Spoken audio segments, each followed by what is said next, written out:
اور باعث خوشی بھی ہے. جبکہ جن کے دلوں میں مرض ہیں چاہے کفر کا چاہے نفاق کا، تو ان کے تو کفر و نفاق میں ہی اضافہ ہوتا ہے، خواہ وہ قرآن بھی پڑھ کیوں نہ لیں، خواہ وہ قرآن بھی سن کیوں نہ لیں، وہ اپنی اس گندگی میں ہی آگے جاتے ہیں. کیونکہ جنہوں نے اپنے اوپر ہدایت کے راستے بند کر لیے اور اسی گمراہی میں رہنا پسند کر لیا اپنے لیے، تو پھر اللہ تعالیٰ کی طرف سے بھی ان کے اوپر ایک مہر لگا دی جاتی ہے، ان کی توفیق سلب کر لی جاتی ہے. پھر یہ فرمایا آیت نمبر 126 میں کہ کیا یہ دیکھتے نہیں ہیں کہ کوئی سال ایسا نہیں گزرتا جس میں ان کے اوپر ایک دفعہ یا 2 دفعہ ان کو کسی آزمائش میں مبتلا نہیں کیا جاتا، کبھی ان کی منافقت کا پول کھلتا، کبھی کوئی ایسا حکم آتا قرآن کا جو ان کو ناگوار گزرتا، ان کی جو نفسانی خواہشات تھیں ان کے اوپر ایک ضرب لگتی تھی، غزوات میں جانے کا حکم آ جاتا، زکوٰۃ خیرات کا حکم آ جاتا. تو ایسے تمام مواقع جو تھے نا، اس پہ ان کے لیے بہت ہی ان کو مصیبت پڑ جاتی تھی، اور اس پہ ان کی منافقت جو تھی وہ کھل کے سامنے آ جاتی، اور یہ اور آگے بڑھ جاتے تھے منافقت میں. ٹھیک ہے. تو اس میں جس طرح میں نے آپ کو بتایا تھا کہ علماء اس کو کہتے ہیں کہ اگر آپ اس کا ایک عمومی مفہوم لیں تو اس میں یہ ہے کہ ہر انسان کے ساتھ ایسا ہوتا ہے کہ زندگی میں وہ مشکلات سے دوچار ہوتا ہے، کبھی 1 دفعہ، کبھی 2 دفعہ، کبھی زیادہ دفعہ بھی ہو سکتا ہے. لیکن ایسے میں یہی ہے کہ انسان کو توبہ استغفار کا رویہ اپنانا چاہیے اور نصیحت پکڑنا چاہیے، کیونکہ توبہ استغفار جو ہے یہ انسان کو مصائب سے نجات دلانے کا بھی ذریعہ ہے، اور اللہ تعالیٰ کی رحمت لینے اور دعاؤں کی قبولیت لینے کا بھی ذریعہ ہے. ٹھیک ہے، یہاں تک ہم نے کیا تھا. آگے دیکھیں آیت نمبر 127 پڑھ رہی ہوں. وَإِذَا مَا أُنزِلَتْ سُورَةٌ نَظَرَ بَعْضُهُمْ إِلَى بَعْضٍ هل يراكم من أحد ثم صرف الله قلوبهم بأنهم قوم لا يفقهون. اور جب بھی کوئی صورت نازل ہوتی ہے تو یہ منافقین آنکھوں ہی آنکھوں میں ایک دوسرے کی طرف اشارہ کر کے پوچھتے ہیں کیا تمہیں کوئی دیکھ تو نہیں رہا، پھر وہاں سے واپس چلے جاتے ہیں. اللہ نے ان کے دلوں کو پھیر دیا ہے، کیونکہ یہ لوگ ہیں ہی ایسے جو کچھ بھی نہیں سمجھتے. اور اذا جب ما جو بھی اذا ما اور جب بھی کہہ لیں یا اور جو بھی انزلت نازل کی جاتی ہے، نون زا لا اور تا جو ہے مونس کے لیے آ رہا ہے کیونکہ آگے سورت کا ورڈ ہے. سورتن کوئی سورت، نظر دیکھتے ہیں، نون زوئیں اور را، بعضهم بعض ان میں سے، ہم ان کے لیے آ گیا، الا طرف بعض کے، الا بعدن طرف بعض کی، یعنی بعض جو ہے وہ بعض کی طرف دیکھتے. حل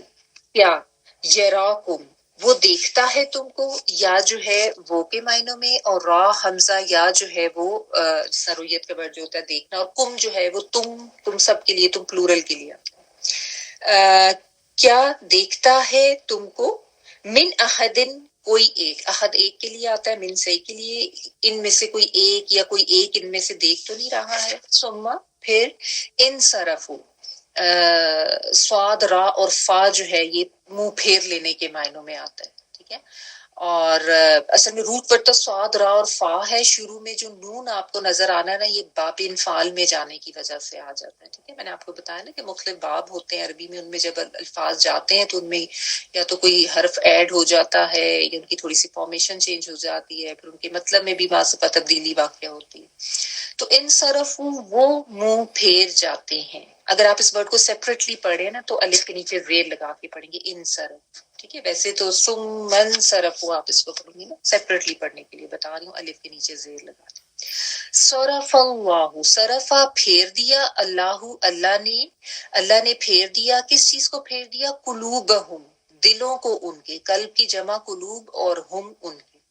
بِأَنَّهُمْ بوجہ اس کے کہ بے شک وہ، بازر بھی بوجہ کے معنوں میں، انا بے شک کے معنوں میں، ہم وہ بوجہ اس کے کہ بے شک وہ، قوم ایک قوم ہے یا ایسے لوگوں کی قوم ہے، لا جو نہیں، یفقہون وہ فقہ نہیں رکھتے. فقہ جو ہے سمجھ بوجھ بصیرت عقل اس معنوں میں آتا ہے، تو یعنی وہ جو سمجھ نہیں رکھتے، یا آپ اس کو اگر اس طریقے سے ترجمہ کر لیں کہ وہ سمجھنا نہیں چاہتے تو ذرا آپ کو زیادہ بہتر سمجھ آ جائے گی. بہرحال اس آیت میں یہ بتایا گیا کہ نبی صلی اللہ علیہ وسلم پر جب بھی کوئی صورت یا کوئی آیت نازل ہوتی تھی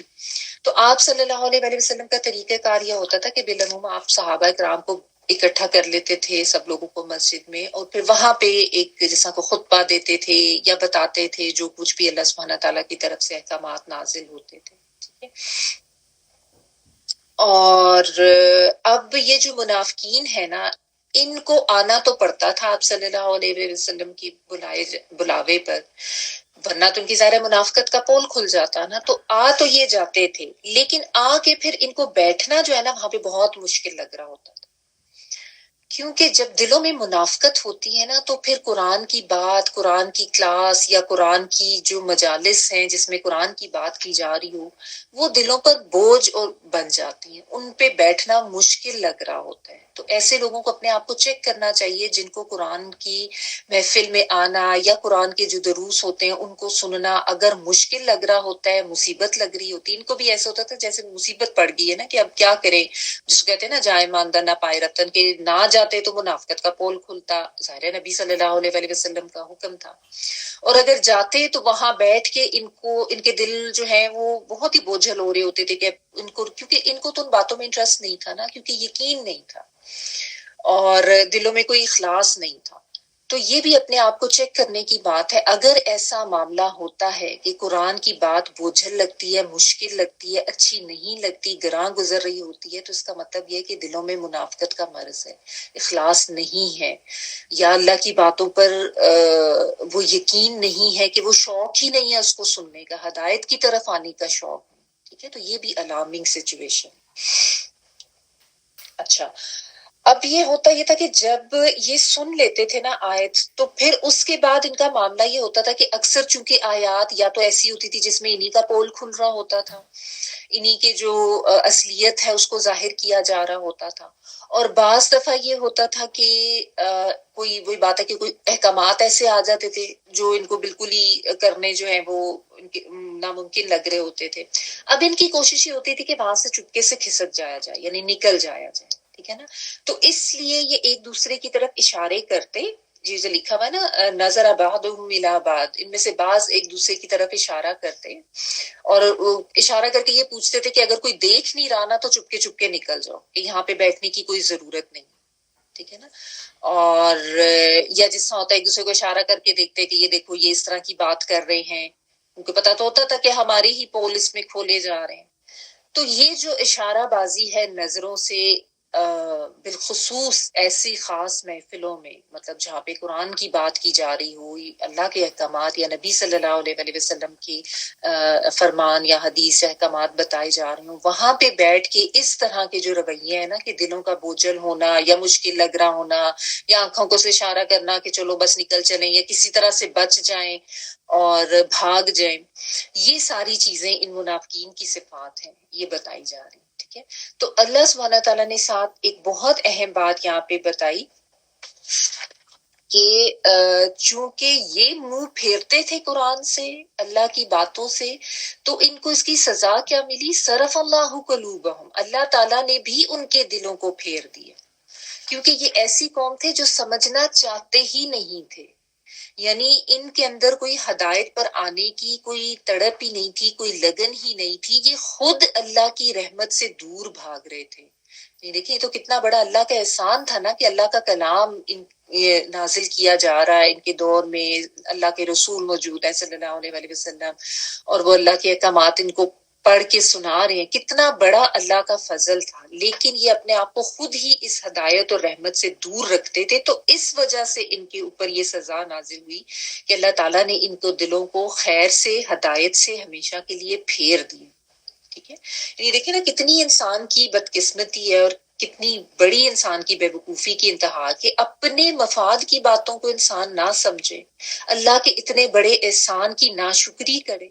اس کلام سے فائدہ اٹھائے اور اٹھانا چاہیے تھا ان کو، اور اس کی بجائے یہ دور بھاگتے تھے اس سے. تو پھر ظاہر ہے جس کا ایسا رویہ ہوگا تو اللہ تعالیٰ بھی اس سے پھر ہدایت کی توفیق ہی چھین لیں گے. اس کے سامنے ہدایت کے راستے ہوں گے لیکن وہ اس طرف نہیں جائے گا، اس کو پھیر دیا جائے گا ان راستوں سے. کیونکہ جو ہدایت پانا ہی نہیں چاہتا، جو سمجھنا ہی نہیں چاہتا، جو خیر اور اللہ کی رحمت اور فضل کا شکر کرتا ہی نہیں ہے، اس کو خیر یا فضل وہ مانتا ہی نہیں ہے اور اس کی ناشکری کرتا ہے، تو ناشکری کی پھر سزا تو ملے گی نا اللہ سبحانہ تعالیٰ کی طرف سے۔ تو یہ پتہ چلتا ہے کہ قرآن مجید کا سننا جو ہے وہ انسان کے ایمان میں اضافے کا باعث بنتا ہے، اور قرآن کے احکامات سے بھاگنا، ان قرآن کے درس سے دور رہنا، خود کو اس کی طرف نہ لانا، یا اس طرح کی جو بھی قرآن کے احکامات جب سنائے جا رہے ہوں، اگر اس جگہ پر آنا انسان کو مشکل لگنے لگ جائے، بوجھل لگنے لگ جائے، وہاں پہ بیٹھنا جو ہے وہ تکلیف دہ ہونے لگ جائے، تو یہ دلوں میں منافقت کی نشانی ہے، ایمان میں کمی کی نشانی ہے۔ اور پھر نیت بھی خالص ہونی چاہیے کہ ہدایت کی نیت سے سننا ہے اور اس کو سمجھنا بھی ہے، پھر اس پہ مطلب غور و فکر کرنا ہے، پھر اس پر عمل بھی کرنا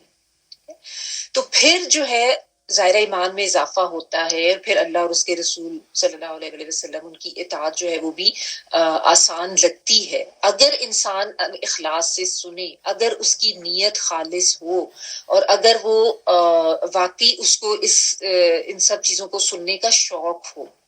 ٹھیک ہے نا، تبھی پھر انسان کو عبادت میں اور اللہ کی اطاعت میں لذت ملتی ہے، اور تبھی اس کو گناہوں سے جو ہے وہ نفرت ہوتی ہے۔ اور ایک بہت اہم بات اس سے یہ پتہ چلتی ہے کہ آپ صلی اللہ علیہ وسلم کی جب باتیں سنی اور اس کے بعد کوئی انسان جو ہے وہ اس سے منہ پھیرے، کیونکہ آپ صلی اللہ علیہ وسلم سب جو بات کرتے تھے اللہ تعالیٰ کے احکامات پڑھ کے سناتے تھے نا، اللہ تعالیٰ کی ہی بتائی ہوئی جو حدود تھی وہ ہمیں بتاتے تھے، تو آپ کی بات سن کر منہ موڑتا ہے اس کے اندر منافقانہ صفات ہیں، اور وہ اپنے آپ کو خود ہدایت سے دور کرتا ہے۔ یعنی آپ صلی اللہ علیہ وسلم کی بات سن کر بس سمینا و اطانا کا رویہ کرنا، ٹھیک ہے، یہ نہیں کرنا کہ انہیں یہ نہیں ہو سکتا، یہ تو اس دور کے لیے تھا، آج کے دور میں اس کی کوئی اہمیت نہیں ہے، ہم نہیں اس کو مانتے، ہم صرف قرآن کو لیں گے، قرآن ہی کی بات ہے، حدیث کو ہم نہیں مانتے، یہ اس قسم کے فتنے اب بہت آ گئے ہیں۔ تو یہ بات سمجھ لے کہ اگر کوئی آپ صلی اللہ علیہ وسلم کے فرمان سے پس و پیش کرتا ہے، یا اس کے خلاف اس طرح کی تعویلیں دیتا ہے، یا اس کو نظر انداز کرتا ہے، اس سے منہ موڑتا ہے، تو یہ منافقت کی نشانی۔ ایک صحابی ہیں، ان کے بارے میں یہ آتا ہے کہ ایک دفعہ نبی صلی اللہ علیہ وسلم کے پاس وہ آ رہے تھے مسجد نبوی میں، مطلب جس لوگ جمع ہوئے تھے،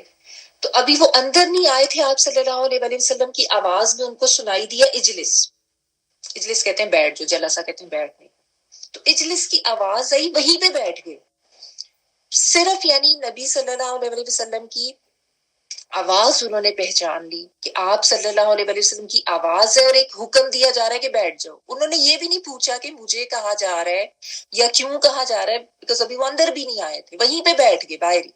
پھر لوگوں نے ان کو بتایا کہ مطلب تمہیں نہیں کہا گیا ہے، تم اندر آ جاؤ، شامل ہو جاؤ، اس میں کسی اور کو کہا گیا۔ تو یعنی یہ عالم تھا اطاعت کا صحابہ اکرام کا۔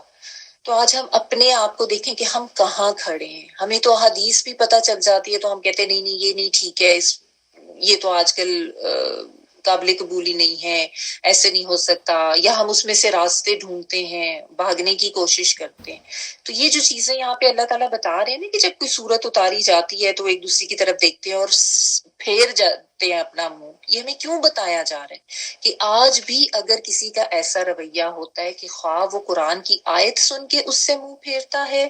خواہ وہ قرآن کی مجالس میں آنے سے منہ پھیرتا ہے، یا اس کو گراں گزرتا ہے، یا اس کو مشکل لگ رہا ہوتا ہے، یا وہ ان چیزوں کو اہمیت نہیں دیتا اور وہ سمجھتا ہے کہ اس کی اپنی جو عقل ہے وہ بہت بڑی ہے اور وہ تعویلیں دیتا ہے یا عذر تراشتا ہے یا روگردانی کرتا ہے، تو وہ یہ جان لے کہ اس کے اندر منافقانہ صفات ہے۔ آپ صلی اللہ علیہ وسلم کے فرمان کے انکار کے لیے کسی بھی طرح کی توجیحات دینا یہ منافقانہ عمل، ٹھیک ہے، فوری تعمیل کا رویہ ہونا چاہیے، سمینا و اطانا والا ہونا چاہیے، الا یہ کہ آپ کے سامنے کوئی اور وضاحتی حکم آ جائے، کیونکہ احادیث سے بھی جب کوئی رولز نکالا جاتا ہے نا تو مختلف احادیث کو اکٹھا کر کے تو پھر اس کی روشنی میں دیکھا جاتا ہے کہ کیا رول جو ہے وہ ترتیب دیا جائے گا یا اس کو لیا جائے گا. تو اگر کوئی ایسی وضاحتی بات اور پتہ چلتی ہے تو وہ تو اور چیز ہے، پھر آپ کو پتہ چل جائے کہ اچھا اس کا ایکچوئل مطلب یہ تھا، تو آپ اس کو اس طریقے سے لے لیں یا دوسرا حکم آپ کو کوئی نظر آتا ہے. لیکن بلا وجہ کی تعویلیں دینا، عذر تراشنا، انکار کرنا یا دور بھاگنا قرآن کی آیات سے، قرآن کے دروس سے اور نبی صلی اللہ علیہ وآلہ وسلم کی احادیث سے، یہ منافقانہ صفات ہیں. تو اپنے ایمان کو چیک کرنے کی ضرورت ہے، کیونکہ ایمان گھٹتا بڑھتا رہتا ہے نا. بعض دفعہ اب دیکھیں آپ لوگوں کو خود بھی محسوس ہوتا ہے کہ جب آپ جتنے عرصہ اس قرآن سے جڑ کے رہتے ہیں نا،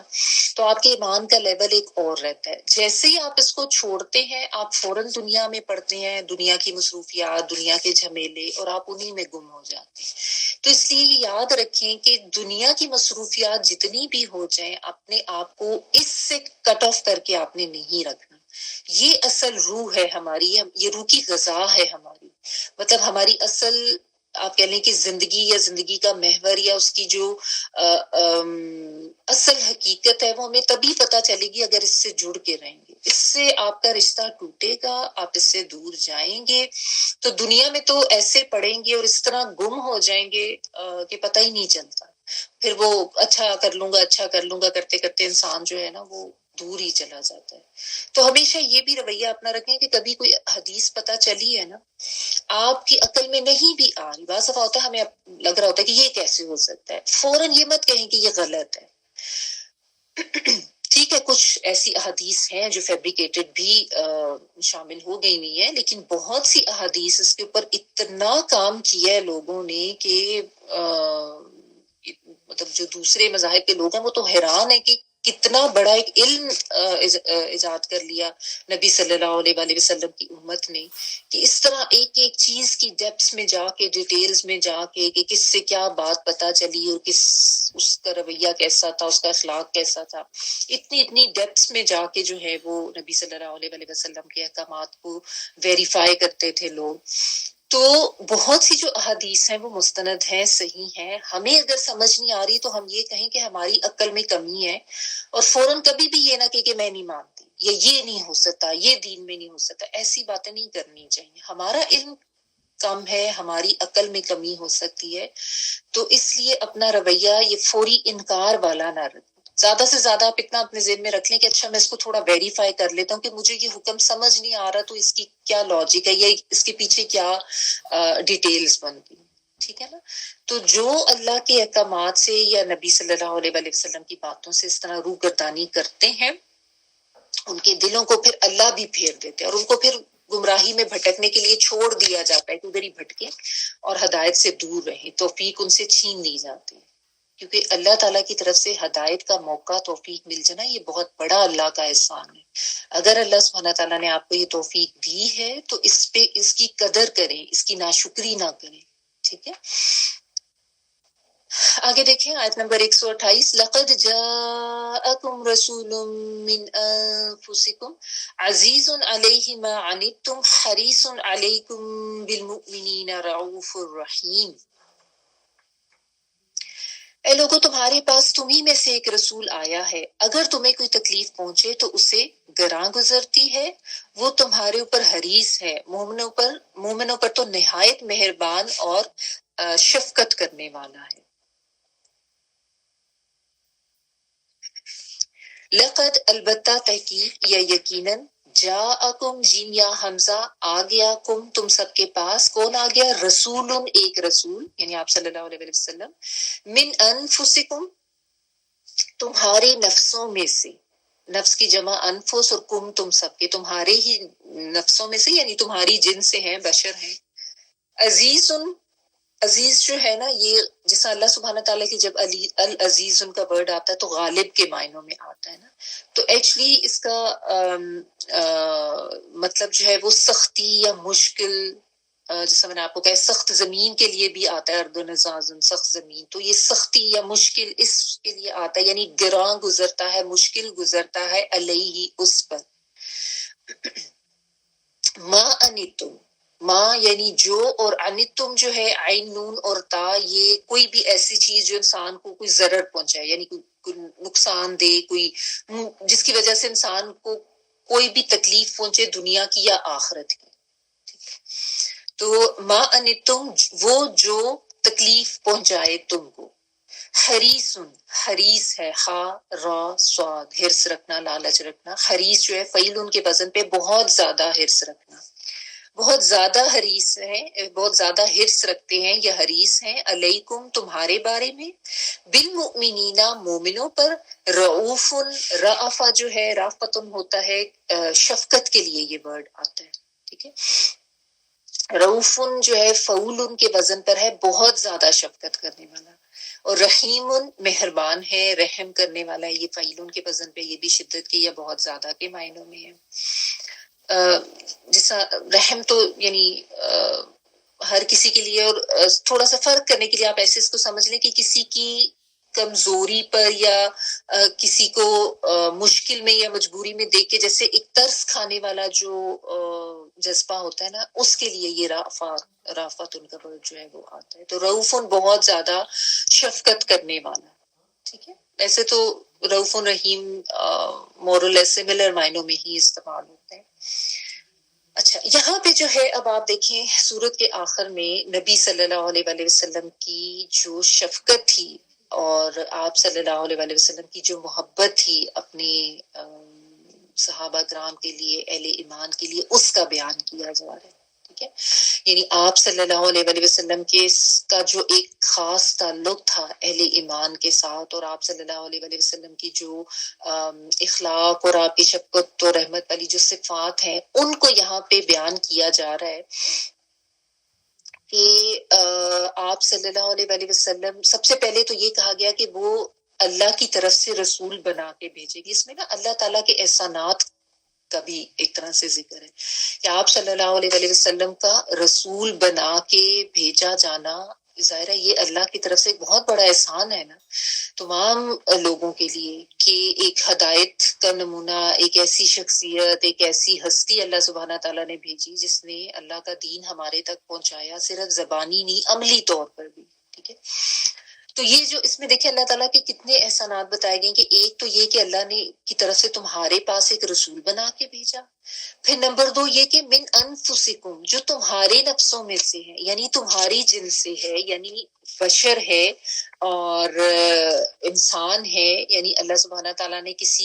کوئی مافوق الفطرت کوئی ہستی ایسی نہیں بھیجی، کوئی کسی فرشتے کو نہیں بھیجا، کوئی جن کو نہیں بھیجا کہ جس کو دیکھ کے انسان جو ہے اس سے مانوس نہ ہو سکے یا اس سے کترائے یا اس سے گھبرائے۔ انسانوں میں سے ایک انسان کو ہی اللہ نے رسول بنا کے بھیجا، اور پھر من انفسکم سے مراد یہ بھی ہے کہ وہ تمہارے ہی قبیلے سے ہے، تمہارے ہی علاقے میں سے ہے، اس کی زندگی کے سارے حالات، اس کی عادات، خصائل، اس کے اوصاف سب تمہارے سامنے ہے، اس کا بلند اخلاق اور اس کا صادق اور امین ہونا، اس سے بھی تم اچھی طرح سے واقف ہو، اور یہ کہ تمہاری ہی زبان میں وہ بات کرتا ہے، یعنی کوئی ایسی کوئی اجنبی زبان بھی اس کی نہیں ہے کہ اس کو سمجھنا تمہارے لیے مشکل ہو، ٹھیک ہے۔ تو یہ اللہ تعالیٰ کے کتنے احسانات ہیں۔ اور پھر اس نبی کی خصوصیات کیا ہیں کہ کوئی بھی ایسی چیز جس سے تم مشکل میں پڑو، یہ چیز اس کو بہت گراں گزرتی ہے، یعنی آپ صلی اللہ علیہ وآلہ وسلم کو اتنی محبت تھی اور آپ کو اتنا خیال تھا اپنی امت کا کہ آپ کو بہت تکلیف ہوتی تھی اگر کسی قسم کی کوئی تکلیف آپ کی امت کو پہنچتی یا کوئی مصیبت یا کوئی مشکل آ جاتی، ٹھیک ہے نا۔ تو یہ آپ صلی اللہ علیہ وآلہ وسلم کی صفات بتائی گئی کہ، اور ساتھ ہی بھی کہا گیا کہ بہت حریص ہیں تمہارے بارے میں۔ کس چیز کے حریص ہیں؟ کہ تم لوگوں کو جو ہے وہ ہدایت مل جائے اور تم لوگ جو ہو وہ جہنم سے بچ کے جنت کی طرف چلے جاؤ، ٹھیک ہے۔ تو ایک طرف تو یہ کہ یعنی ان کو مومنوں کی تکلیف کا بھی شدید احساس تھا کہ کسی طریقے سے کوئی مشکل میں پڑتا تو آپ صلی اللہ علیہ وسلم کو خوشی نہیں ہوتی تھی، آپ کو تکلیف ہوتی تھی، ٹھیک ہے۔ اور پھر آپ صلی اللہ علیہ وسلم کو یہ بھی فکر ہوتی تھی کہ وہ تکلیف دور ہو جائے، اور یہ بھی اس کا ایک دوسرا مطلب بنتا ہے کہ جیسے مفسرین کہتے ہیں اس کا مطلب یہ بھی ہے کہ آپ صلی اللہ علیہ وآلہ وسلم یہ چاہتے تھے کہ امت پر ہر طرح سے آسانی ہو، دین کے معاملے میں، دنیا کے معاملے میں، یعنی چاہے دنیاوی معاملات ہیں چاہے اخروی معاملات ہیں، آپ کی حرص یہی ہوتی تھی، آپ کو یہی لگن ہر وقت ہوتی تھی کہ میری امت جو ہے وہ کسی طریقے سے نہ تو مشکل میں پڑے دین پر عمل کے حوالے سے، اور نہ آخرت کے حوالے سے کسی طرح سے ناکامی کا شکار ہو۔ تو آپ صلی اللہ علیہ وآلہ وسلم کا ویسے بھی رویہ یہ تھا کہ دینی معاملات میں بھی جو سہل اور نرمی والا طریقہ ہوتا تھا اس کو اپناتے تھے، اور آپ صحابہ کرام کو بھی جب بھیجتے تھے نا تو یہ ہدایت کر کے بھیجتے تھے کہ لوگوں کے لیے آسانی پیدا کرنا، سختی نہ پیدا کرنا، لوگوں کو نفرت نہ دلانا، ان کو دین کی طرف سے خوشخبریاں دینا۔ ٹھیک ہے، تو یہ یہاں پہ آپ صلی اللہ علیہ وآلہ وسلم کی صفات بتائی گئی ہیں کہ ان کے اندر تو تمہاری خیر خواہی، تمہاری بھلائی کی اتنی زیادہ تڑپ ہے،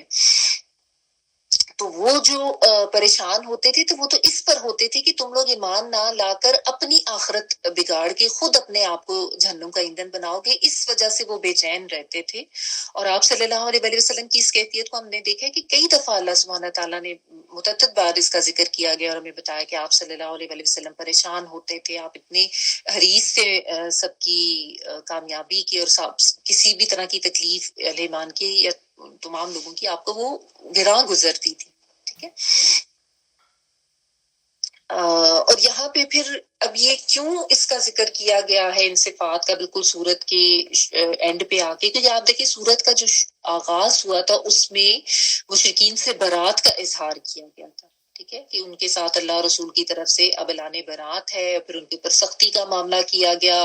اور ان کو الٹیمیٹم بھی دے دیا گیا، ٹائم دے دیا گیا کہ اس ٹائم کے اندر اگر تو ایمان لیا تو ٹھیک ہے، ورنہ پھر جزیرہ چھوڑ کے چلے جاؤ، ورنہ پھر جنگ کے لیے تیار ہو جاؤ۔ اور پھر جب جہاد یعنی جتنے بھی جہاد کے ریلیٹڈ احکامات اس میں بھی بار بار ہم دیکھ رہے ہیں کہ مومنین کے ساتھ اور پھر اب ان منافقین کے ساتھ بھی سختی سختی سختی کرنے کا حکم دیا جا رہا ہے۔ ٹھیک ہے، کہ جو بھی اللہ کے دین کے دشمن ہے، اللہ اور اس کے رسول کے دشمن ہیں، وہ تمہارے لیے بھی دشمن ہے، خواہ تمہارے وہ رشتہ دار بھی کیوں نہ ہو۔ ٹھیک ہے، لیکن اس کا مطلب یہ نہیں ہے کہ نبی صلی اللہ علیہ وآلہ وسلم جو ہیں ان کی صفات میں کوئی ایسا ہے کہ آپ کی کوئی اخلاق میں سختی یا آپ کے مزاج میں سختی، یہ اس کا مطلب نہیں ہے۔ اصل جو آپ کی صفات ہیں وہ یہی ہیں کہ آپ شفقت کرنے والے، رحم کرنے والے، احسان کرنے والے اور تمام لوگوں کی بھلائی اور خیر اور ہدایت کے حریص ہیں۔ ٹھیک ہے، یہاں پہ یہ صفات جو ہیں یہ صفات اللہ تعالیٰ کے لیے بھی آتی ہیں، عزیز رؤوف رحیم، لیکن وہ ال کے ساتھ آتی ہیں۔ ٹھیک ہے، کیونکہ اللہ سبحانہ تعالیٰ کے لیے ال جو ہے نا وہ اسپیسیفک کرتا ہے، جیسے ہم دی کہتے ہیں نا انگلش میں، خاص کرنے کے لیے، لیکن یہ چونکہ صفات یہاں پہ ایک انسان کے لیے، نبی صلی اللہ علیہ وآلہ وسلم کے لیے آ رہے ہیں، تو عزیز رؤوف رحیم آپ دیکھیں کہ ال کے بغیر آ رہی ہیں۔ ٹھیک ہے، اچھا، تو اور جو منافقین ہیں ان کو تو آپ کا آنا بہت ہی مشکل میں ڈالنے کے برابر تھا نا، جیسا آپ کو پتا ہے، میں نے بتایا کہ عبداللہ بن ابی جو ہے اس کی تو تاج پوشی رہ گئی تھی آپ صلی اللہ علیہ وآلہ وسلم کے آنے سے، اس کو سردار ماننے جا رہے تھے سب، اور تو وہ تو بہت ہی ناپسند کرتا تھا، اوپر سے اس نے جو ہے وہ بڑے دوستی کا اور محبت کا ایک لبادہ اوڑا ہوا تھا۔ تو وہ بجائے اس کے کہ آپ صلی اللہ علیہ وآلہ وسلم کی رحمت کو سمجھتے یا آپ صلی اللہ علیہ وسلم کے آنے کو اپنے لیے باعث رحمت سمجھتے، وہ تو آپ کے ایسے دشمن ہو گئے تھے کہ وہ سمجھتے تھے کہ یہ تو بہت ہی ہمارے لیے جو ہے یہ نقصان کا باعث ہے، معاذ اللہ، اس شخص کا آنا اور اس دین کا آنا۔ جبکہ اللہ سبحانہ تعالیٰ یہاں پہ یہی بار بار سمجھا رہے ہیں، باور کرا رہے ہیں کہ یہ جو دنیاوی مشقتیں یا دنیاوی طور پر کسی چیز پر صبر کرنے کا کہا جا رہا ہے یا کچھ معاملات ایسے ہو رہے ہیں، یہ تو اللہ تعالیٰ کی طرف سے تم لوگوں کی بھلائی اور فائدے کے لیے۔ ٹھیک ہے، کیونکہ اس میں آپ دیکھیں نا جو معاملات، جس طرح بھی ہم نے جو وہ 3 لوگوں کے بارے میں پڑھا کہ ان کا معاملہ جو ہے وہ مؤخر کر دیا گیا اور پھر ان کے اوپر زمین تنگ ہوگی، سب نے ان کا بائیک آؤٹ کیا، تو دیکھنے میں تو یہ ایک بڑا سختی کا معاملہ لگ رہا تھا۔ ٹھیک ہے، لیکن اصل میں یہ ایک طرح کے ایک ڈسپلن کا حصہ تھا جو اللہ سبحانہ تعالیٰ کی طرف سے کیا گیا، یعنی ایک طرف ان لوگوں کا بائیک آؤٹ کرنا اور دوسری طرف آپ صلی اللہ علیہ وآلہ وسلم کا یہ رؤوف الرحیم ہونا جو بتایا جا رہا ہے، یہ کوئی متضاد باتیں نہیں ہیں، یہ بھی ایک طرح سے آپ صلی اللہ علیہ وآلہ وسلم کی شفقت و رحمت ہی تھی کہ آپ صلی اللہ علیہ وآلہ وسلم کی طرف سے اس طرح کا رویہ کیا گیا، اور وہ اللہ کے حکم کے تحت ہی کیا گیا تھا، تاکہ وہ مومنین جو ہے اللہ سے سچی توبہ کریں اور ان کا جو معاملہ ہے وہ ٹھیک ہو جائے۔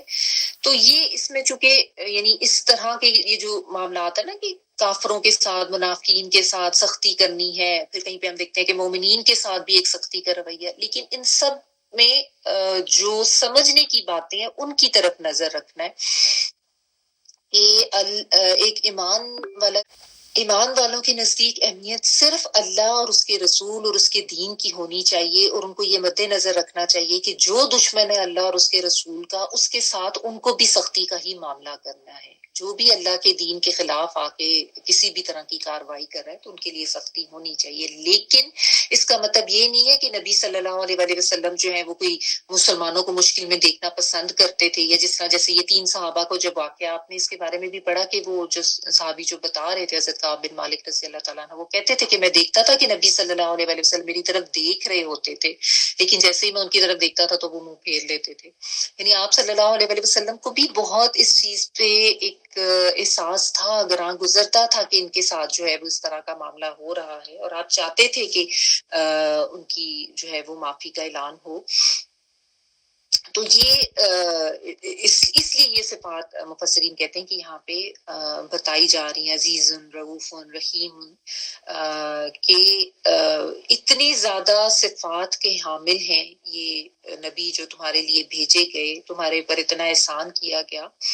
تو تمہیں تو ان کو اپنے لیے باعث رحمت سمجھنا چاہیے، نہ کہ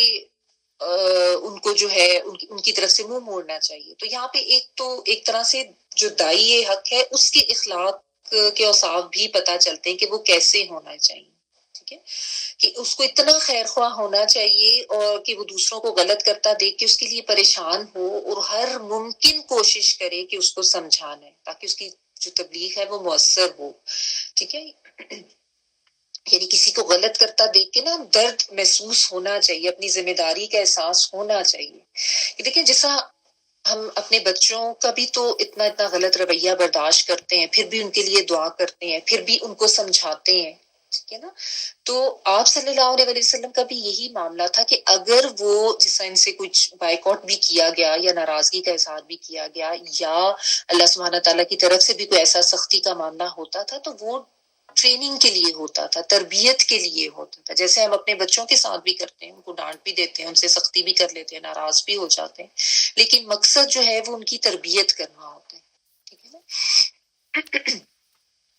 تو بچوں کو بھی پھر آہستہ آہستہ پتہ چلتا ہے کہ یہ چیز جو ہے یہ ہمارے لیے فائدہ مند ہے۔ شروع میں ان کو بھی مشکل ہی لگ رہا ہوتا ہے، ہم بھی دیکھیں نا کوئی بھی نئی چیز لیں گے تو ہمیں وہ شروع میں مشکل ہی لگ رہی ہوتی ہے۔ ایک چھوٹا بچہ جو ہے اس کو وہ جب بھی کسی نئی کلاس میں جاتا ہے اس کو سب کچھ بڑا مشکل لگ رہا ہوتا ہے، جب پڑھ کے وہ اگلی کلاس میں چلا جاتا ہے تو اس کو پیچھے والی چیزیں بہت آسان اور بچگانا لگنے لگ جاتی۔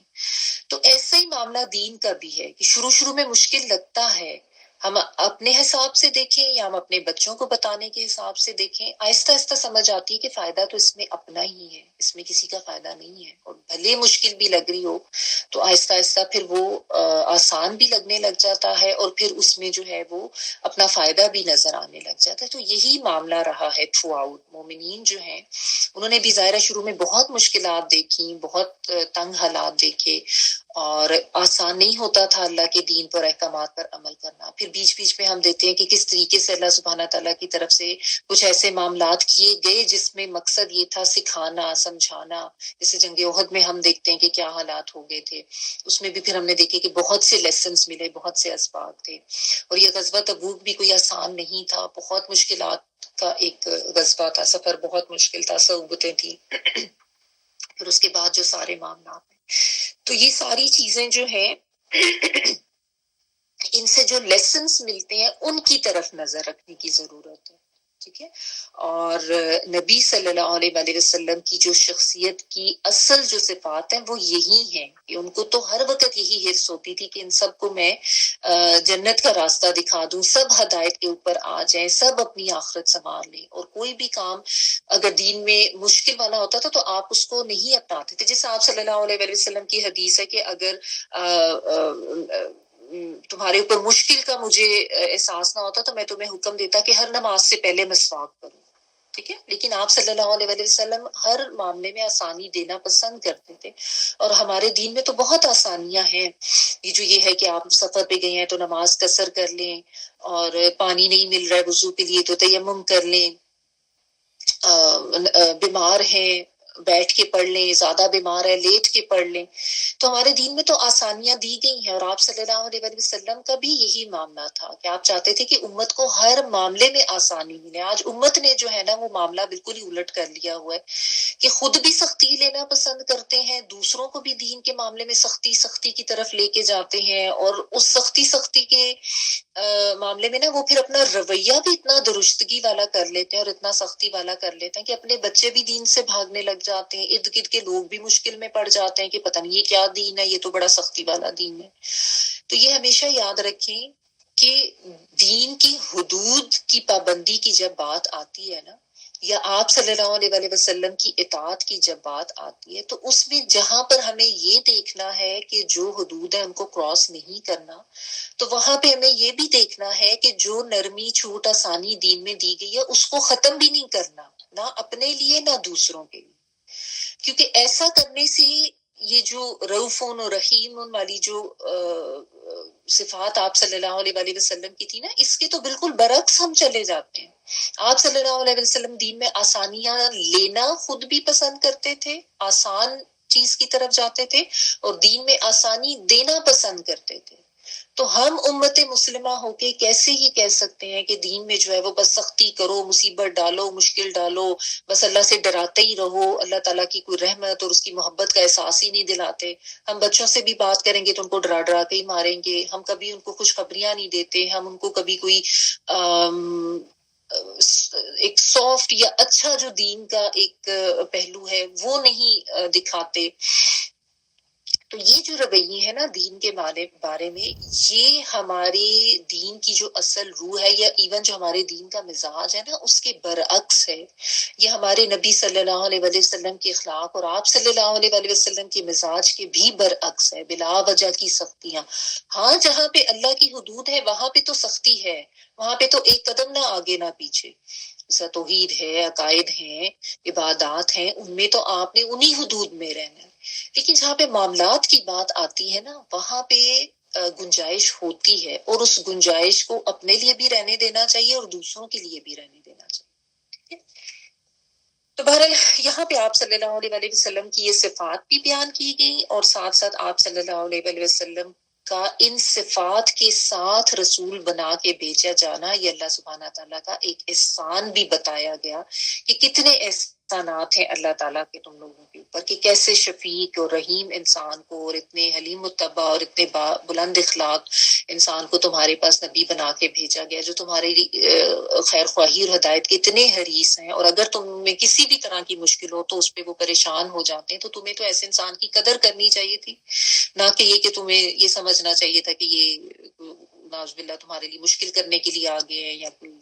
تمہارے لیے دشمن بن کے آ گئے. تو ایسی بات نہیں ہے. تو یعنی ان کی قدر کرو، اور اللہ تعالیٰ کے اس احسان کو مانو اور اللہ کا شکر گزار بنو.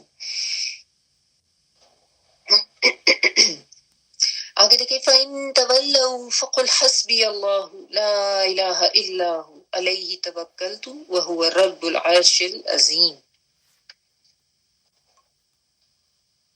پھر بھی اگر وہ منہ موڑ جائیں تو ان سے کہہ دو مجھے میرا اللہ کافی ہے، جس کے سوا کوئی الہ نہیں، میں اسی پر توکل کرتا ہوں اور وہ عرش عظیم کا مالک ہے. بہت فیمس آیت ہے، سب کو زبانی یاد ہی ہوگی. فَإِن پھر اگر تولا منہ موڑ جاؤ، روٹ واو لام یا ہے، تولو وہ منہ موڑ جائیں، ٹھیک ہے. فَقُل تو آپ کہہ دیجئے، یعنی ان لوگوں کو کہہ دیجئے، حسبی اللہ، حسبی کافی ہے، اللہ اللہ تعالی، حاسین با یعنی جس طرح مجھے حساب لینے کے لیے اللہ تعالیٰ ہی کافی ہو جائے گا، یعنی اللہ تعالیٰ جو ہے وہ جس ہم کہتے ہیں کہ اسی پر میرا بھروسہ ہے اور وہی مجھے کافی ہو جائے گا، کفایت کر جائے گا، ہر معاملے میں اللہ تعالیٰ کفایت کر جائے گا. لا الہ الا ہو، نہیں کوئی معبود مگر وہی، علیہ اسی پر، توکلتو، توکل کیا میں نے، توکل کا روٹ ورڈ ہوتا ہے واو کاف اور لام، اور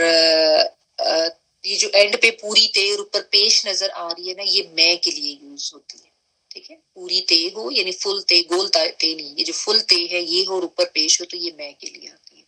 علیہ توکلتو، اسی پر توکل کیا میں نے، واو کاف لام. توکل کا مطلب ہوتا ہے کسی کو اپنا وکیل بنا لیں، یعنی وکیل یہ ہوتا ہے نا جس کے وہ ہوتا ہے جس کے اوپر آپ اپنا سارا جو ہے وہ معاملہ اس کے حوالے کر دیتے ہیں، تو یہ ہوتا ہے وکیل بنانا. وہ ہوا، اور وہ رب الرب ہے، العرش العظیم، عرش کا جو کہ بہت عظیم ہے، عرش عظیم کا اللہ تعالیٰ رب ہے. رب جب بھی آ جائے تو اس میں آپ کو پتہ ہے اللہ تعالیٰ کا خالق مالک مدبر سب ہونا آ جاتا ہے. تو یہاں پہ اب ایک بات یہ بتا دی گئی کہ اتنے شفیق، اتنے رحم کرنے والے اور اتنی تمہاری ہدایت کے حریص نبی کے آ جانے کے باوجود بھی اگر آپ کی اس شفقت، آپ کی اس اخلاص، آپ کی اس خیر خواہی کی یہ لوگ قدر نہیں کرتے تو آپ جانے دیں ان کو. یعنی آپ صلی اللہ علیہ وسلم کو یہاں پہ ایک تسلی دی جا رہی ہے کہ اتنی آپ کی صفات اور آپ کے اتنے زیادہ خلوص اور آپ کی نیک نیتی کی بھی اگر یہ قدر نہیں کرتے اور یہ آپ کا ساتھ چھوڑ دیتے ہیں، یا اس کے باوجود بھی یہ آپ کو تنگ کرتے ہیں، یا آپ کے آنے پر کچھ شکر نہیں کرتے، ناشکری ہی کرتے ہیں، تو پھر آپ اس پہ پریشان نہ ہوں، آپ ان کو چھوڑ دیں اور آپ بس اتنا کہہ دیں حسبی اللہ، اللہ مجھے کافی ہے. کس چیز میں کافی ہے؟ اللہ تعالیٰ ان سے نمٹنے کے لیے آپ کو کافی ہے، ان کی چالوں کے خلاف آپ کو کافی ہے. اگر یہ آپ کے خلاف کوئی سازشیں کرتے ہیں، کوئی آپ سے دشمنی کرتے ہیں، آپ کے لیے جال بچھاتے ہیں، آپ اس پہ پریشان نہ ہوں، اللہ تعالیٰ آپ کے لیے کفایت کرنے کے لیے انف ہے. یہ جو بھی آپ کے خلاف سازشیں کر لیں آپ پریشان نہ ہوں، آپ غم نہ کریں. اور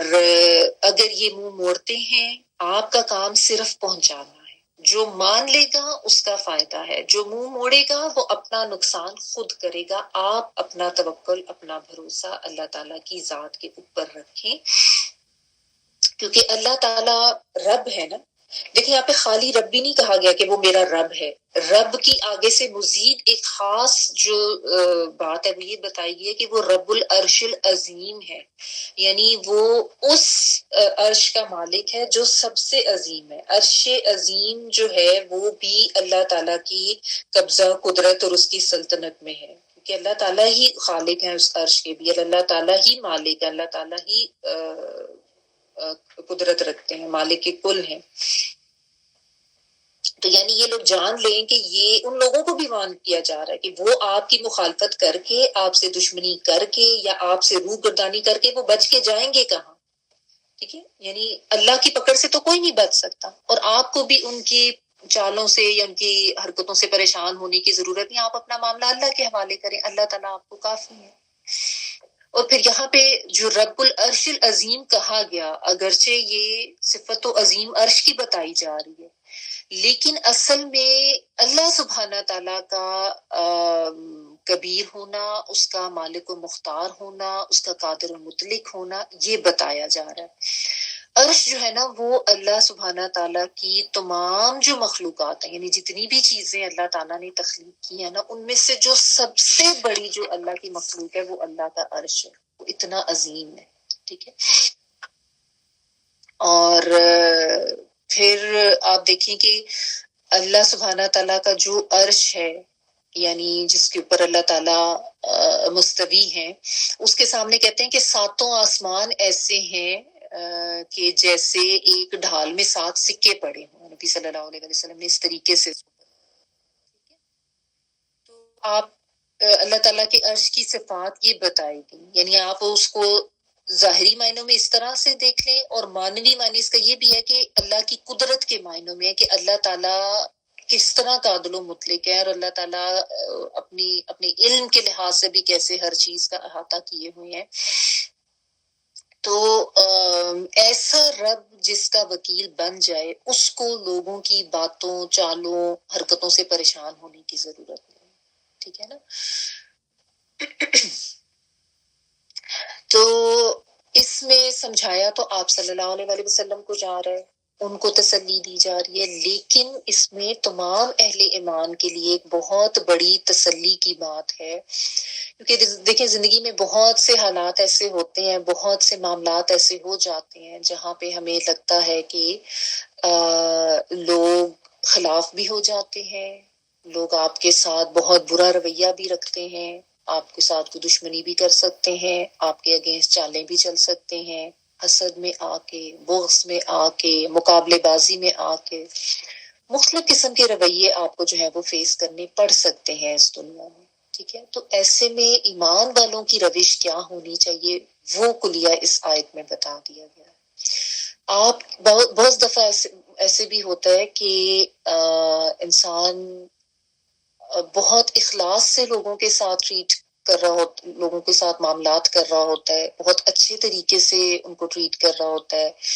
آپ ان کا ساتھ بھی دے رہے ہوتے ہیں، آپ احسان بھی کر رہے ہوتے ہیں، آپ اپنی طرف سے معاملات بہترین طریقے سے چلا رہے ہوتے ہیں، لیکن کئی دفعہ ایسے ہوتا ہے کہ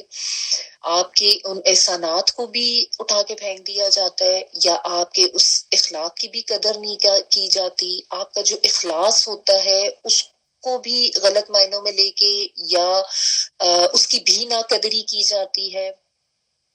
آپ کے اچھے رویے کی جو ہے وہ ناشکری یا ناقدری کی جاتی ہے، اور انسان جو ایسے وقت پہ بڑا پریشان بھی ہوتا ہے کہ میں تو اپنی طرف سے بہت مخلص ہوں، میں نے تو اپنی طرف سے ہمیشہ بہت اچھا کیا ہے، اور میں نے تو کبھی ان کا برا نہیں چاہا، میں نے ان کے ساتھ کبھی دشمنی نہیں کی، لیکن پھر بھی یہ جو ہے کسی طرح سے یعنی میرے ساتھ اچھا رویہ نہیں رکھتے، یا میرے خلاف ہی رہتے ہیں، یا میرے سے دور ہی جاتے ہیں، تو ایسے میں سب سے زیادہ تسلی دینے والی بات یہ کیا ہے؟ فقل حسبی اللہ۔ یہ جو حسبی اللہ کا کلمہ ہے نا، یہ آپ سمجھیں کہ انسان کو بہت سی فکروں سے آزاد کر دیتا ہے، بہت سے غموں سے، بہت سی پریشانیوں سے، اور ایسے تسلی دے دیتا ہے اگر آپ اس کو سمجھ کے پڑھ لینا اور اس پہ یقین کر لیں۔ حسبی اللہ، اللہ کافی ہے مجھے۔ کون سا رب؟ کون ہے میرا رب؟ جو عرش عظیم کا مالک ہے، جیسا میں نے آپ کو بتایا کہ عرش جو ہے اللہ تعالیٰ کی، آپ کرسی کہہ لیں، اللہ کا تخت کہہ لیں، اللہ کا عرش، جس طرح سے ظاہر ہے کیونکہ ہمیں اس کی نوعیت تو نہیں پتا، اس کی ایکچوئل جو اس کی بڑائی ہے اس عرش کی، یا اس وہ کیا اس سے ایکچوئل مراد ہے، اللہ کس طریقے سے اپنے عرش پر مستوی ہیں، اس کا تو ہمیں اصل حقیقت کا تو نہیں علم، یہ تو متشابہات میں سے ہے۔ ہمیں صرف یہ سمجھایا جا رہا ہے کہ اللہ تعالیٰ جو ہے وہ پوری کائنات کا مالک ہے، وہ پورے زمین و آسمان کا بھی مالک ہے، وہ اپنے عرش کا بھی مالک ہے جو اللہ کی سب سے بڑی کریشن ہے، تو اس کے لیے تو کچھ بھی ناممکن نہیں ہے۔ تو یعنی اپنا آپ سپرد کر دو اللہ کے، اپنا بھروسہ اللہ کے اوپر کر دو، اپنا توکل کر لو، اپنے سارے معاملات اللہ کو سپرد کر دو۔ وَأُفَوِّضُ أَمْرِي إِلَى اللَّهِ، یعنی میں نے اپنا معاملہ اللہ کے سپرد کر دیا۔ تو وہ کون سی ذات ہے؟ وہ کوئی چھوٹی ہستی تھوڑی ہے، اس کے آگے تو کسی کی مجال نہیں کہ کسی کی کوئی بات چل سکے، کسی کی کوئی چال آپ کے اگینسٹ چل سکے۔ اگر اللہ نہ چاہے تو کوئی آپ کو نقصان نہیں دے سکتا۔ عزتیں دینے والی ذات بھی اللہ کی ہی ہے، انسان کے معاملات سنوارنے والی بھی ذات اللہ تعالیٰ کی ہے۔ نہ کوئی کسی کو اپنی مرضی سے ذلیل کر سکتا ہے، نہ کوئی انسان کسی کو عزت دے سکتا ہے، نہ کوئی انسان کسی کو نقصان دے سکتا ہے۔ ساری دنیا بھی مل کے انسان کے خلاف ہو جائے اور اس کے خلاف چالیں چلے، اگر اللہ کی مرضی نہیں ہوگی کوئی آپ کا کچھ نہیں بگاڑ سکتا، ٹھیک ہے نا؟ تو یہ یقین جس کو ہو جائے نا، تو اس کا تو پھر آپ سمجھ لیں کہ اس کے تو دل و دماغ کو جو سکون مل جاتا ہے نا، وہ اس دنیا کی کسی اور چیز سے مل ہی نہیں سکتا۔ اس لیے تو کہتے ہیں کہ یہ قرآن، یہ اللہ کا کلام، یہ ایسا سکون دیتا ہے ہمیں، یہ ایسی باتیں سکھاتا ہے ہمیں جو آپ کو دنیا کی کسی کلام سے نہیں، دنیا کی کسی بات سے یا کسی کتاب سے یا دنیا کے کسی علم سے یہ سکون، یہ تسلی، یہ توکل مل ہی نہیں سکتا، کہ اگر وہ منہ موڑتے ہیں موڑ جائیں،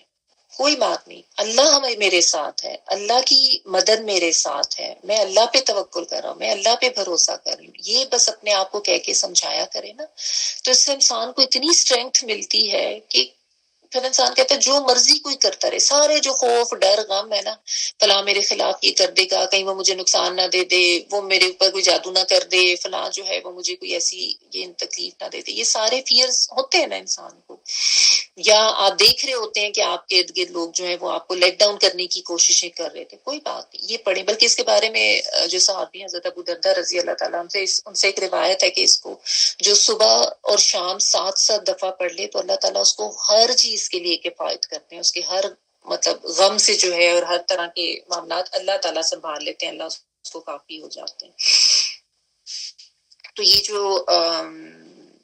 آیت ہے نا، اس کو آپ ویسے تو ہم شور سب کو آتی ہوگی، جس کو نہیں آتی یا بعض دفعہ آیت یاد ہوتی ہے لیکن ہماری پریکٹس میں نہیں ہوتی، ہمارے عمل میں نہیں ہوتی، تو اس کو جو ہے نا اپنے ڈیلی اذکار میں شامل کریں، صبح اور شام 7 دفعہ اس کو پڑھیں. بالعموم ہمارا رویہ یہ ہوتا ہے کہ جب کوئی مشکل یا مصیبت آتی ہے نا، اس وقت تو ہم فوری طور پہ اس طرف آ جاتے ہیں، دعائیں، آیات، اذکار،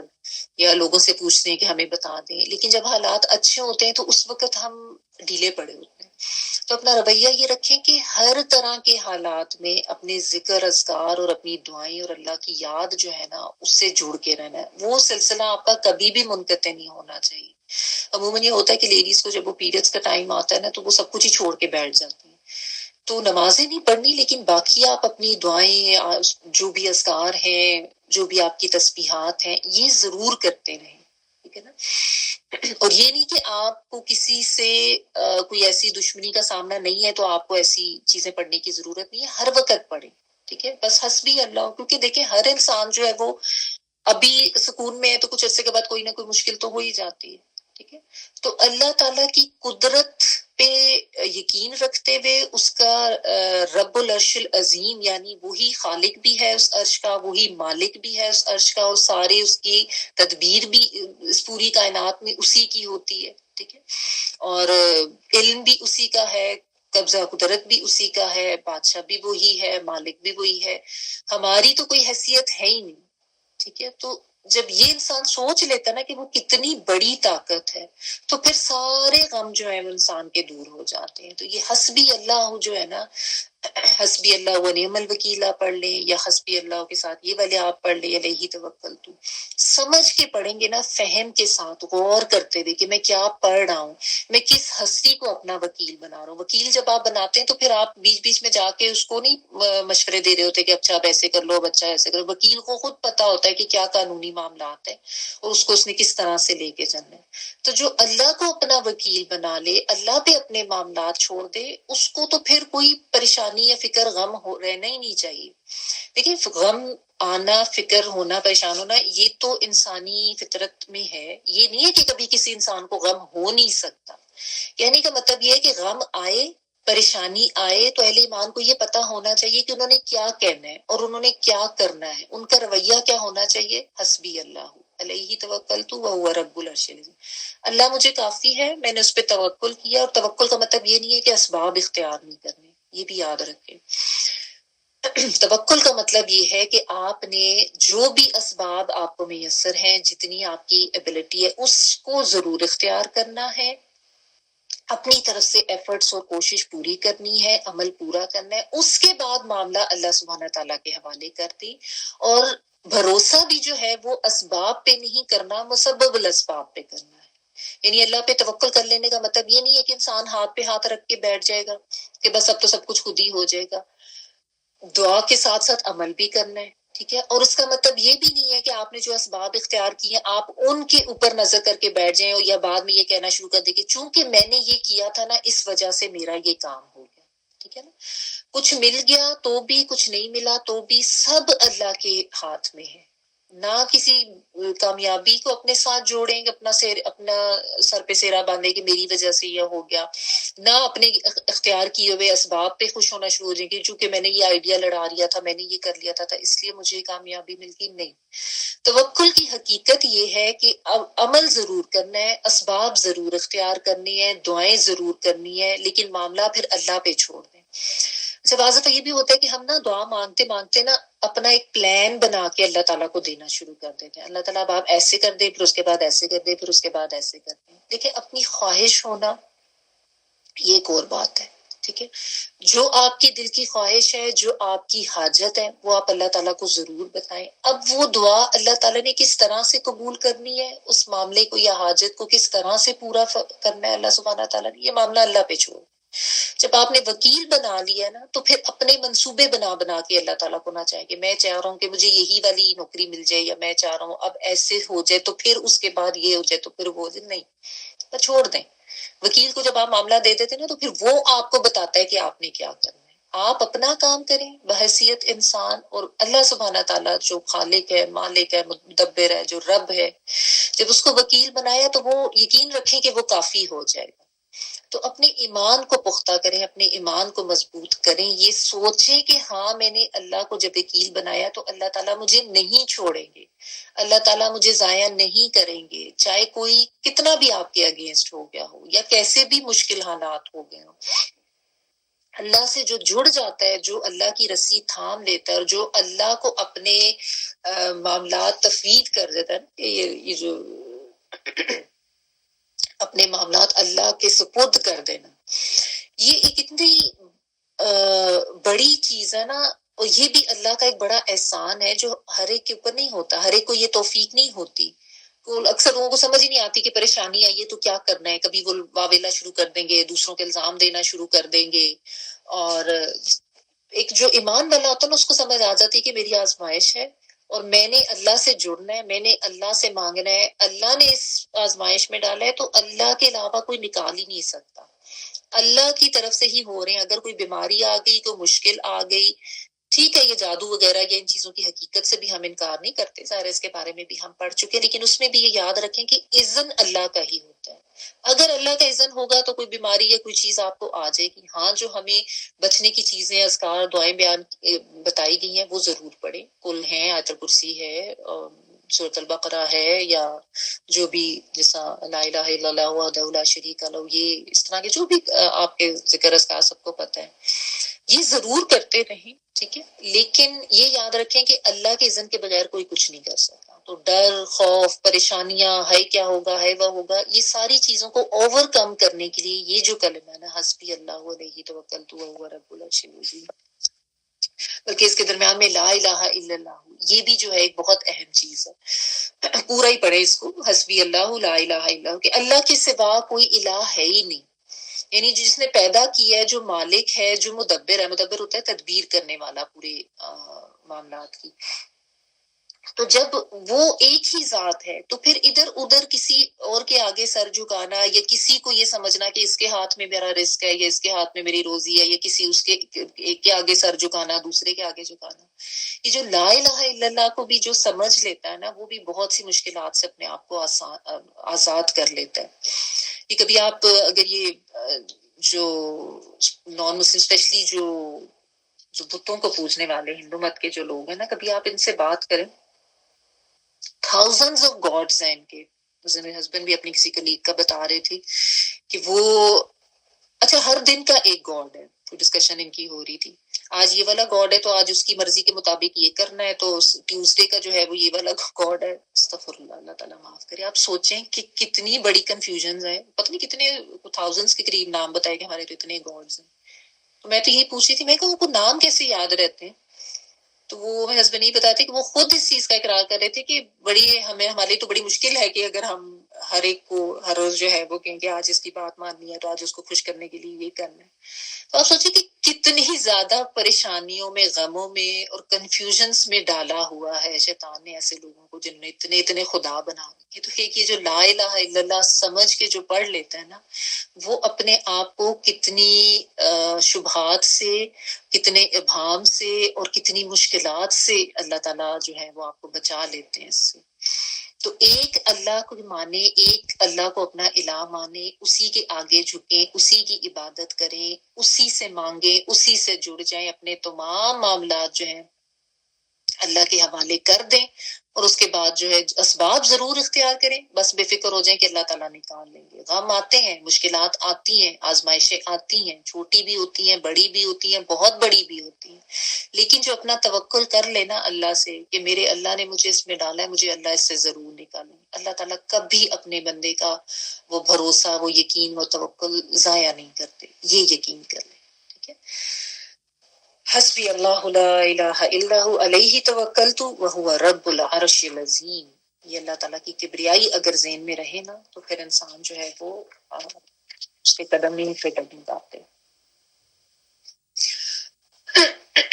تو بس الحمدللہ سورۃ توبہ جو ہے اللہ تعالیٰ نے اس کو مکمل کرنے کی توفیق دے دی،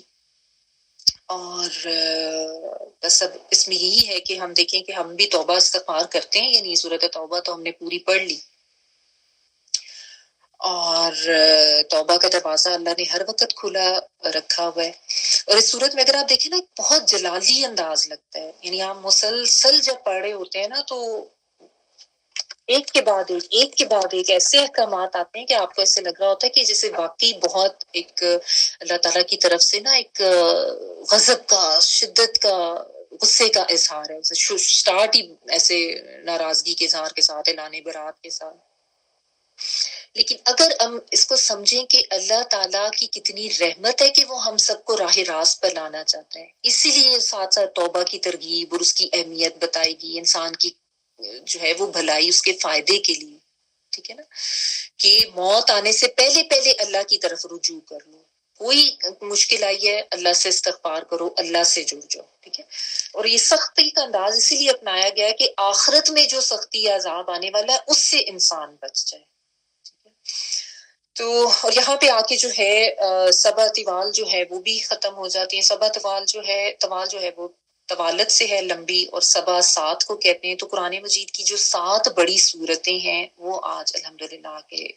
مکمل اللہ کی توفیق سے ہو گئیں۔ سورۃ البقرہ، سورۃ آل عمران، سورۃ النساء، سورۃ المائدہ، سورۃ الانعام، سورۃ الاعراف، اور اس کے بعد پھر یہ سورۃ التوبہ۔ بیچ میں جو سورۃ الانفال جو ہم نے اس سے پہلے پڑھی تھی وہ لمبی صورت نہیں ہے، اس کی صرف 75 ہی آیات تھیں۔ یہ 7 جو ہیں یہ لمبی ترین صورتیں ہیں جن کی آیات بھی بہت لمبی ہیں، احکامات بھی بہت زیادہ ڈیٹیل بنے۔ اب آگے جو ہے نا وہ اتنی طویل صورتیں نہیں ہیں۔ سورۃ الشورى جو آگے آئے گی اس کی اگرچہ آیات تو 227 ہیں، تب نمبر آف آیات کے لحاظ سے وہ اس میں بھی کافی آیات ہیں، جس طرح آپ دیکھیں اس میں تو 129 تھی، وہ 227، لیکن وہ آیات بہت چھوٹی چھوٹی ہیں نا، اور اس میں احکامات کی بھی تفصیلات اس طرح سے نہیں ہیں، تو اس لیے سبا طوال میں جو ہے یہ والی 7 صورتیں آتی ہیں۔ تو یہ یہاں پہ الحمدللہ آج مکمل ہوگی۔ اور سورۃ توبہ میں جو ہے کچھ جو اس کے اسباق آپ کہہ لیں وہ ہم تھوڑا سا دیکھ لیتے ہیں تاکہ ایک ہمیں ایک خلاصہ سا بھی مل جائے، ٹھیک ہے۔ اچھا، تو اس میں جو ہے سب سے اہم چیز یہی ہے کہ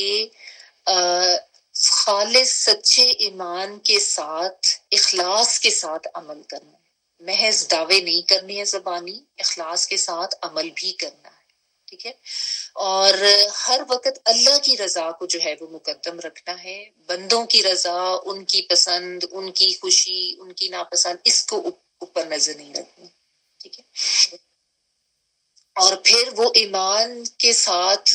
اخلاص کے ساتھ علم بھی حاصل کرنا ہے، اس علم پر پھر عمل بھی کرنا ہے، لیکن خالص نیت کے ساتھ اللہ کی خوشی کے لیے، ٹھیک ہے۔ اور آخرت کو مد نظر رکھتے ہوئے، دنیا کو نہیں، دنیا کی اہمیت کم کرنی ہے، آخرت کو زیادہ اہمیت دینی ہے، آخرت کو مقدم رکھنا ہے۔ پھر اس سے میں یہ بھی پتا چلا کہ یہ جو اللہ کے دین کا، اس قرآن کا علم ہے، اس سے دوری انسان میں منافقت بھی پیدا کرتی ہے، اور اس سے دوری انسان کے لیے دلوں کی سختی کا باعث بھی بنتی ہے، ٹھیک ہے نا۔ تو یعنی دلوں کی نرمی اور خالص ایمان، اس کے لیے ضروری ہے کہ اس قرآن کو سمجھ کے پڑھیں، اس کا علم حاصل کریں۔ دنیا کے کتنے بھی علوم آپ حاصل کر لیں، دنیا کی کتنی بڑی بڑی ڈگریاں ہم اپنے بچوں کو دلا دیں، جب تک اس قرآن کا علم نہیں دیں گے تب تک نہ خالص ایمان ہوگا، اور تب تک نہ دلوں میں نرمی ہوگی، اور نہ اخلاص کے ساتھ عمل ہوگا، اور تب تک آخرت کی اہمیت بھی نہیں سمجھ آتی. بچوں کو بھی اگر آخرت کی اہمیت اور دنیا سمجھانی اور دنیا کی اہمیت کم کرنی ہے نا تو اسی قرآن سے جوڑنا ہے. ٹھیک ہے، کیونکہ ہم نے جس طرح وہ عرابیوں کے بارے میں پڑھا نا کہ وہ اسی وجہ سے ان میں سختی تھی کیونکہ وہ علم سے دور رہتے تھے. پھر یہ بھی کہ نیکیوں میں سبقت لے جانے کی کوشش کریں، فوری آگے آئیں، سابقون الاولون والا رویہ اختیار کریں، سستی نہ کریں. اور پھر یہ بھی کہ خطا، غلطیاں، گناہ کسی سے بھی ہو سکتا ہے، لیکن اس کا مطلب یہ نہیں ہے کہ انسان یہ سوچ لے کہ بس اب میری تو کوئی معافی نہیں ہو سکتی. جیسے ہی احساس ہوا ہے فوراً ندامت کے ساتھ اعتراف کریں، پھر اللہ سے توبہ کریں، صدق کے دل سے توبہ کریں. اور اس میں ہم نے یہ بھی پڑھا کہ توبہ کے ساتھ ساتھ آپ صدقہ بھی کر دیں تو وہ اور بھی زیادہ اس دعا کی قبولیت کا باعث بنتا ہے. اور توبہ کی تقویت کے لیے وہ صدقہ کا عمل بھی جو ہے یہ ہم نے پڑھا کہ ایک ایکسٹرا چیز یہ بھی ہے. اور اللہ تعالیٰ سچی توبہ قبول فرماتے ہیں. اللہ کی رحمت سے کبھی نا امید نہیں ہونا چاہیے، کیونکہ اللہ کا تو اپنے بندے کا توبہ کرنا بہت زیادہ پسند ہے. تو یہ ہمیشہ یاد رکھے، کبھی اس طریقے سے نا امید ہو کے مایوس ہو کے نہ بیٹھے میری توبہ نہیں ہو سکتی، میں نے تو بڑے گناہ کر لیے. زندگی میں ایسے لمحات آ جاتے ہیں جب آپ کبھی کوئی تھوڑا سا بس یہ یاد رکھیں کہ وہ ایک لمحہ تھا جس میں کمزوری ہو گئی، گناہ ہو گیا، انسان پیچھے رہ گیا، یا کچھ زیادہ لمحات بھی آ گئے. بعض دفعہ انسان سے ایک دفعہ بھی ہو گیا، دوسری دفعہ بھی ہو گیا، لیکن ہم سب انسان ہیں، سب سے غلطیاں ہوتی ہیں. اور خیر الخطائین کون ہے؟ جو توبہ کرتے ہیں، جو لوٹ آتے ہیں، جو پلٹ آتے ہیں. اور اللہ تعالیٰ کو یہی پسند ہے کہ انسان جو ہے وہ غلطیاں کر کے تو گناہ کر کے جب لوٹتا ہے نا اپنے رب کی طرف تو اللہ تعالیٰ کو بہت خوشی ہوتی ہے. تو کبھی بھی جو ہے اپنے لیے توبہ کے دروازے کو بند نہ سمجھے، ورنہ یہ اللہ کی رحمت سے مایوس ہونے والی بات ہے. اور یہ بہت غلط بات ہے. ایسا ہم سوچ بھی کیسے سکتے ہیں کہ اللہ اپنی رحمت کے دروازے بند کریں گے؟ بندے بند کرتے ہیں، بندے دور ہو جاتے ہیں، انسان مایوس ہو جاتے ہیں لوگوں سے، لیکن اللہ سبحانہ تعالیٰ جو ہے نا اس کی رحمت کا دروازہ کبھی بھی بند نہیں ہوتا، اس کی مغفرت کا دروازہ بند نہیں ہوتا جب تک کہ انسان جو ہے وہ اس کو موت نہ آ جائے. موت کی وہ جو عالم ہے اس نزا کا، اس سے پہلے جو ہے انسان کے توبہ کا دروازہ تو کھلا ہوتا ہے. پھر یہ بھی اس سے سبق ملتا ہے کہ گناہوں کا اور نفاق کا علاج انفاق میں ہے. صدقہ خیرات خرچ کریں، ٹھیک ہے. اور پھر کہ گناہوں پر اصرار نہیں کرنا، ورنہ اس سے توبہ بے فائدہ ہو جاتی ہے. یعنی بار بار وہی گناہ کرنا، معافی مانگ لی لیکن پھر اسی طرف چلے جانا، یہ بھی نہیں کرنا. اور صدقہ خیرات جو کرنا ہے نا، انفاق، وہ رضا اور رغبت کے ساتھ کرنا ہے، مشکل سمجھ کے نہیں کرنی. صدقہ اور خیرات کن کو مشکل لگتا ہے؟ منافقین کو، جن کے دلوں میں نفاق کا مرض ہوتا ہے. پھر یہ بھی کہ اللہ سبحانہ تعالیٰ غیب اور حاضر کا جاننے والے ہیں، اسی کی طرف ہم نے لوٹنا ہے. اور یہ جو میں ساتھ ساتھ ایک بات کہتی رہتی ہوں کہ یہ نہیں کرنا، اپنے اوپر نظر کریں، اپنے اندر جو منافقانہ صفات ہمیں لگتی ہیں ہم ان کو دور کریں، خالص ایمان اپنانے کی کوشش بھی کریں، دعائیں بھی کریں، لیکن کسی کے بارے میں مت یہ سوچ کے بیٹھ جائیں وہ تو فلانا ایسا پکا منافق ہے نا، اس کو تو اللہ نے ڈالنا ہی پھر درک الاسفل میں ہے، یا من النار، یعنی آگ کے سب سے لوگوں کو اس طریقے سے لیبل نہیں کرنا. ٹھیک ہے، اپنے لیے اس میں سے اسباق ڈھونڈیں، اپنے آپ کو ٹھیک کریں. اور ہاں، لوگوں کی خیر خواہی کا نیت سے آپ ان کو ضرور بتائیں کہ اگر آپ کو یہ لگ رہا ہے کہ کوئی غلط کر رہا ہے، امر بالمعروف ضرور کرنا ہے، نہیں انل منکر ضرور کرنا. ٹھیک ہے،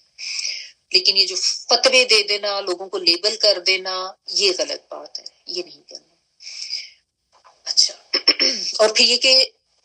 وہ جو ہم صدقے کے حوالے سے بات کر رہے تھے کہ رضا اور رغبت کے ساتھ کرنا ہے. اگر دل میں منافقت لیے یا مشکل سمجھ کے صدقات کیے جائیں گے، یا کسی دنیاوی مقصد کے حصول کے لیے یا ریاکاری کے لیے کیے جائیں گے، تو ایسے صدقات ناقابل قبول ہوتے ہیں. پھر یہ بھی کہ کسی سے کچھ ملنے پر خوش ہو جانا اور نہ ملنے پر اس سے نہ خوش ہو جانا، یہ بھی منافقانہ صفات میں سے، منافقین کا یہی رویہ تھا نا. ٹھیک ہے، پھر یہ کہ نماز، زکوٰۃ یا صدقہ خیرات، یہ سب انسان کے ایمان کا عملی اظہار ہے. تو ایمان کا محض زبانی دعویٰ نہیں ہونا چاہیے، عملی اظہار بھی ہونا چاہیے. اور اس عملی اظہار سے پیچھے رہ جانے والے جو ہیں وہ بھی منافقین ہوتے ہیں. اور اگر کوئی کفر کو ترجیح دے رہا ہے، اللہ کو اور اس کے رسول کے ساتھ دشمنی کر رہا ہے، تو وہ خواہ رشتہ داروں میں سے بھی ہے، اس کو پھر ترجیح نہیں دینی، اس کی اہمیت کم ہوگی. اور ایمان والے جو ہیں ان کے ساتھ دوستی رکھنی ہے، ان کو ترجیح دینی ہے۔ کسی کی بھی محبت جو ہے وہ اللہ اور اس کے رسول کی محبت سے زیادہ نہیں ہونی چاہیے۔ تمام دنیاوی محبتیں جو ہے وہ اللہ کی محبت کے تابع رکھیں، اور پھر اللہ کی محبت کے ساتھ پھر نبی صلی اللہ علیہ وسلم کی بھی محبت آ جاتی ہے، ٹھیک ہے۔ پھر اس میں ہمیں زکوٰۃ ادا کرنے کی اہمیت اور نہ کرنے کا وبال اس کے حوالے سے بھی دیکھ لیا۔ یہ بھی کہ اگر خراب نیت ہوگی، ہدایت کی کوئی توفیق، ہدایت کی کوئی طلب یا تڑپ نہیں ہوگی، کوئی شوق نہیں ہوگا، تو پھر اللہ تعالیٰ کی طرف سے ہدایت کی، نیکی کی توفیق ہی چھین لی جاتی، ٹھیک ہے نا۔ پھر یہ کہ مال اور اولاد یہ جو ہیں اللہ تعالیٰ کی طرف سے نعمتیں ہیں، رحمتیں ہیں، لیکن اگر اللہ کی اطاعت کے بغیر ہیں، ہدایت کے بغیر ہیں، تو پھر یہ فتنہ ہے اور انسان کے لیے عذاب و سزا کا باعث بن سکتی ہے، ٹھیک ہے۔ اور علم اور ہدایت طلب رکھنے والوں کو ملتی ہے۔ اچھا، اور اللہ پر توکل کرنا ہے، اللہ پر بھروسہ رکھنا ہے، اللہ سے ہی ڈرنا ہے، اور ایک سچ کی اہمیت کہ سچائی جو ہے وہ جنت میں لے جانا والا عمل ہے، اور اللہ کی رضائی بھی سچائی میں ہے۔ پھر یہ کہ دین کے کاموں میں اگر ضرورت پڑے، بلایا جائے تو فوراً لبیک کہیں، سستی نہ کریں۔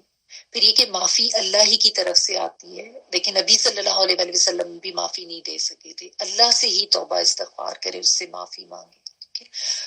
اور اللہ کی راہ میں اگر کوئی تکالیف آتی ہیں تو ان کو صبر سے، خندہ پیشانی سے برداشت بھی کرنا ہے، اس پہ ثابت قدم بھی رہنا ہے۔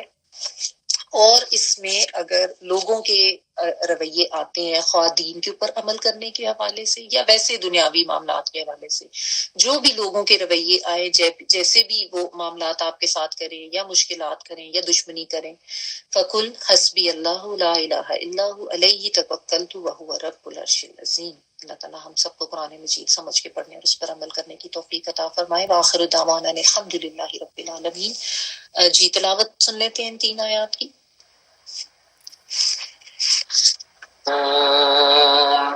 وَإِذَا مَا أُنزِلَتْ سُورَةٌ نَظَرَ بَعْضُهُمْ إِلَى بَعْضٍ هَلْ يَرَاكُم مِّنْ أَحَدٍ ثُمَّ انصَرَفُوا صَرَفَ اللَّهُ قُلُوبَهُم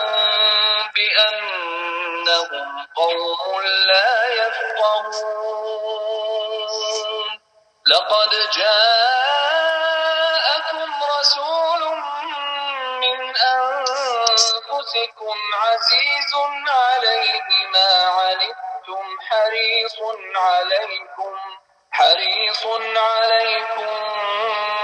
بِالْمُؤْمِنِينَ رَءُوفٌ رَّحِيمٌ۔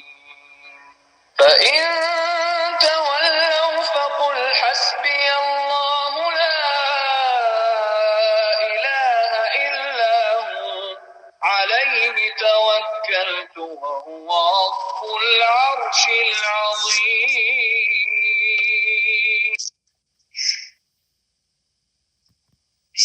سبحانك اللهم وبحمدك نشهد أن لا إله إلا أنت نستغفرك ونتوب إليك۔ سبحان ربك رب العزة عما يصفون وسلام على المرسلين والحمد لله رب العالمين۔ بارك الله لي ولكم في القرآن العظيم ونفعني وإياكم بالآيات وذكر الحكيم۔ دعا کر لیجیے۔